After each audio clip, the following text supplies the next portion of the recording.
Most of us walk around assuming our personality is a finished product.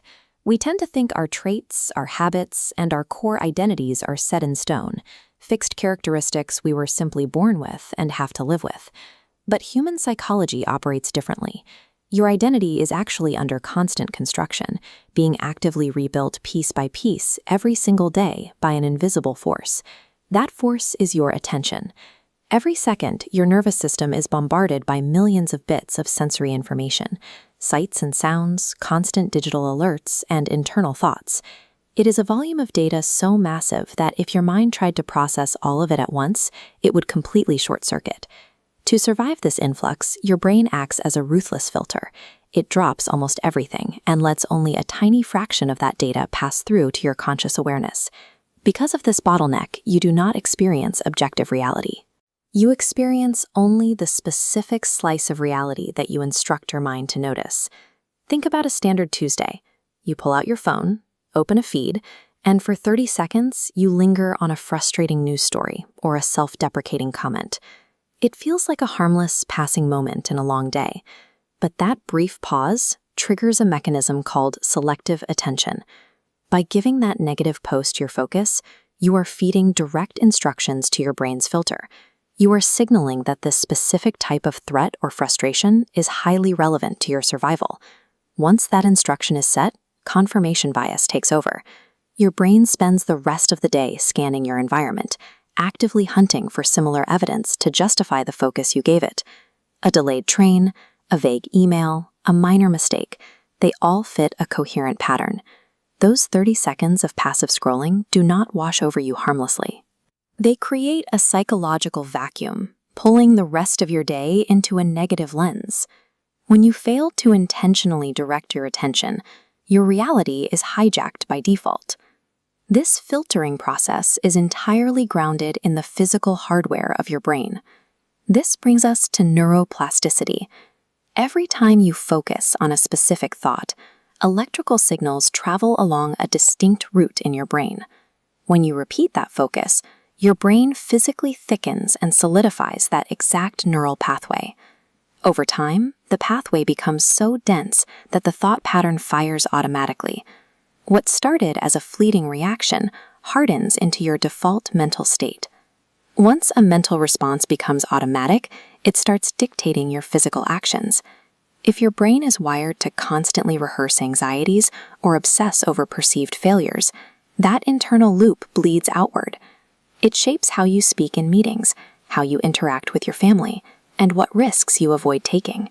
After enough repetitions, those behavioral responses calcify into core beliefs about yourself. You stop saying, "I am having anxious thoughts," and start believing, "I am an anxious person," or "I am not capable," or "I always struggle." Identity, then, is largely the biological end product of sustained thought patterns. You literally physically grow into the exact shape of what you repeatedly think about. But if our minds are this adaptable, why do we so easily drift towards stress and frustration rather than optimism? The answer lies in a biological default called the negativity bias. Early humans lived in highly dangerous environments. To keep them alive, their brains evolved to prioritize potential threats over positive experiences. Remembering exactly where a predator hunted was vastly more important than appreciating a beautiful landscape.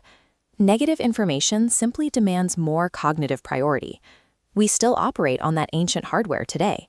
The problem is, our modern environment rarely presents physical predators. Instead, we face a constant stream of manufactured digital threats. Modern social feeds and news platforms are engineered to exploit this exact evolutionary quirk. An endless scroll of outrage and bad news acts as a super stimulus for your threat detection system, capturing your attention with relentless efficiency. Your attention is continuously dragged toward these digital stressors, forcing your brain to process high-engagement threats for hours a day. Without your conscious consent, you are firing those specific neural pathways and triggering neuroplasticity in the exact wrong direction. This algorithmic exploitation of our biology traps us. It accelerates a passive feedback loop, steadily reinforcing an anxious, defensive identity while we remain completely unaware of the manipulation. Breaking free from this biological trap does not require forced cheerfulness, and it certainly doesn't mean pretending real problems do not exist. The specific antidote to this passive algorithmic cycle is a cognitive skill known as attentional control.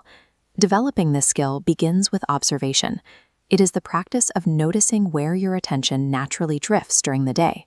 When you catch yourself spiraling into a negative internal dialogue or doom scrolling, you simply acknowledge the pattern neutrally, without judging yourself for it. Once you notice the pattern, you perform the critical second step, actively redirecting your focus. You gently detach your attention from the digital noise and steer it towards constructive action, a tangible task, or verifiable progress in your own reality. By practicing attentional control, you effectively hijack your brain's natural neuroplasticity. You are no longer a passive passenger in your own mind. You are manually steering the cycle of thought to identity. This requires small, immediate shifts in your daily routine. It means intentionally curating the media you consume, replacing passive doom scrolling with deliberate input that aligns with the person you actually want to be.